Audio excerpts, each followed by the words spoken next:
संघर्ष योद्धा मनोज जरांगे पाटील यांनी मराठा आरक्षणासाठी जी हाक दिली आणि जे आंदोलन सुरू केले आहे त्याला पाठिंबा देण्यासाठी आज सर्व आम्ही चांडोली ग्रामस्थ सर्व एक विचाराने आणि एकजुटीने या ठिकाणी उपस्थित आहोत।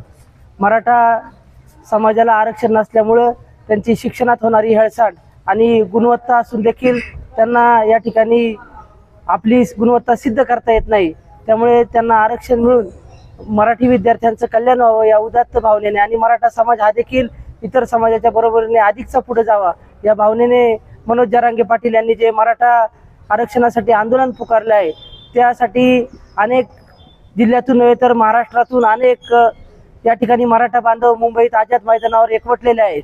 त्यामुळे त्यांची अन्नदानाची किंवा अन्नाची गैरसोय होऊ नये या उदात्त भावनेने आज चांडोली ग्रामस्थांनी सगळ्यांनी एकत्रितपणाने एक विचाराने येऊन या ठिकाणी आम्हाला विशेष सहकार्य केलं आणि त्या माध्यमातून आपण आज त्यांना अन्न उपलब्ध करून देऊ शकलो। त्याबद्दल मी प्रथमतः चांडोलीतील आम्हाला सहकार्य करणाऱ्या सगळ्या मराठा समाज बांधव व इतर सर्व समाज बांधवांचं मी मनापासून धन्यवाद व्यक्त करतो आणि आपण फुलना फुलाची पाकळी या ठिकाणी आज मदत करू शकलो याचं निश्चित आत्मिक समाधान आम्हा चांडोली ग्रामस्थांना आहे आणि या कामी ज्या सगळ्या आमच्या सहकार्यांनी आम्हाला सहकार्य केलं त्यांना देखील मी मनापासून धन्यवाद व्यक्त करतो आणि सरकारकडे एवढीच मागणी करतो की आमच्या मराठी समाज बांधवांना आपण तात्काळ मराठा आरक्षण मिळवून देण्यासंदर्भातला शासन निर्णय तात्काळ जाहीर करा ही आग्रहाची चांडोली ग्रामस्थांच्या वतीने विनंती करतो आणि थांबतो। धन्यवाद। एक मराठा, एक मराठा। आमचे मनोज दादा जरांगे पाटील आज आंतरवाली सराटीपासून ते आझाद मैदानापर्यंत पदयात्रा काढून आज आपला मराठी बांधव समाज हा त्यांच्या पाठीमागे मोठ्या संख्येने उपस्थित आहे। आज त्यांची एकच मागणी आहे की मराठा आरक्षण हे आमच्या हक्काचं आहे, हे तुम्ही आम्हाला का देत नाही, हा सरकारला हा एक त्यांचा मोठा हा प्रश्न होईल। पण सरकार आज गेंड्याचं कातडं पांघरून आज बसलेलं आज या आरक्षणाबाबत काही निर्णय घेत नाही, यामुळे आज खूप आम्हाला ह्या गोष्टीचा खूप वाईट वाटतंय। आज ज्या वेळेला मराठी बांधव आज दादांच्या पाठीमागे आज आझाद मैदानावरती असताना आज सरकारने आज आमच्या मराठी बांधवांची गैरसोय केली, त्या गैरसोयीला त्याचा खूप मोठा प्रमाणात त्रास झाला। त्या त्रास होऊ नये म्हणून आम्ही आमच्या गावच्या वतीने सर्वांच्या आज आमचे ग्रामस्थ मंडळी यांच्या वतीने पाणी बॉटल आणि खायचे पदार्थ आज आम्ही आमच्या मराठी बांधवांना तिथे सुपूर्द करणार आहे। आणि आज माझी एक सरकारला एकच विनंती आहे की आज आमच्या मराठा आरक्षणाचा हा मुद्दा जो आहे हा लवकरात लवकर तुम्ही निकाली काढावा। आणि आज मला त्याला एक सांगायचं आहे की या मराठी बांधवांच्या भविष्यासाठी हक्कासाठी आज आम्हाला आरक्षण खूप महत्त्वाचं आहे आणि याचा तुम्ही आमचा पूर्ण विचार करावा हीच आम्हाला सरकारपुढे आमची एक विनंती आहे। धन्यवाद।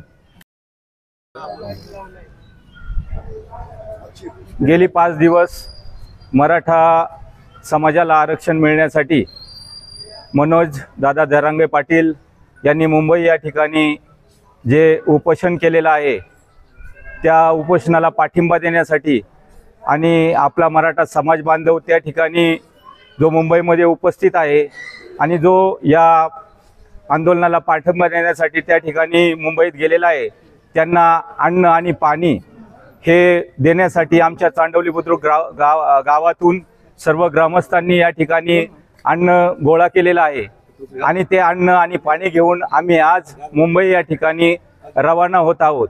खरं तर मराठी समाजाला कुणबीतून आरक्षण मिळावं ही फार वर्षापासूनची मराठा समाजाची मागणी होती आणि ही मागणी गेले 3-4 वर्ष मनोज जरांगे पाटलांनी ही लावून धरलेली आहे आणि सर्व समाज मराठी बांधव त्यांच्या पाठीमागे एकवटलेले आहे। त्यांच्या मार्गदर्शनाखाली हा मराठ्यांसाठी आरक्षण मिळावं म्हणून आंदोलन सुरू आहे आणि सर्व जे मोर्चे झाले ते अतिशय शांततेने मराठ्यांचे मोर्चे या ठिकाणी महाराष्ट्रात झालेले आहेत आणि 29 ऑगस्टपासून जरांगे पाटील हे मुंबई या ठिकाणी आंदोलनासाठी आमरण उपोषणासाठी त्या ठिकाणी बसलेले आहेत आणि मुंबई मराठी बांधवांनी अख्खी जाम केलेली आहे।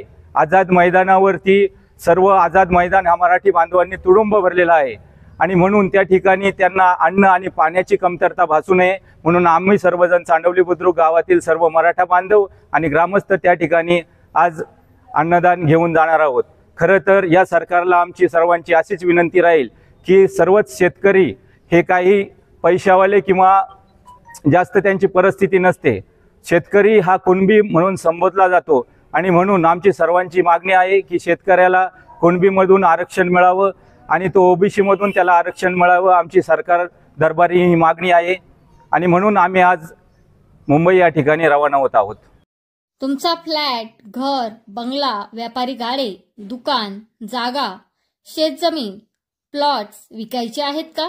विकायचे असतील तर आजच आमच्याशी संपर्क साधा. स्थावर मालमत्ता खरेदी विक्रीसाठी आंबेगाव तालुक्यातील विश्वसनीय नाव म्हणजे सीता प्रॉपर्टीज. आमची वैशिष्ट्ये: जलद व्यवहार, तुमच्या प्रॉपर्टीजची योग्य किंमत, मालक व ग्राहक यांच्यात समोरासमोर पारदर्शक व्यवहार. आमचा संपर्क 7972 82 24 33 व 80 10 25 09 54.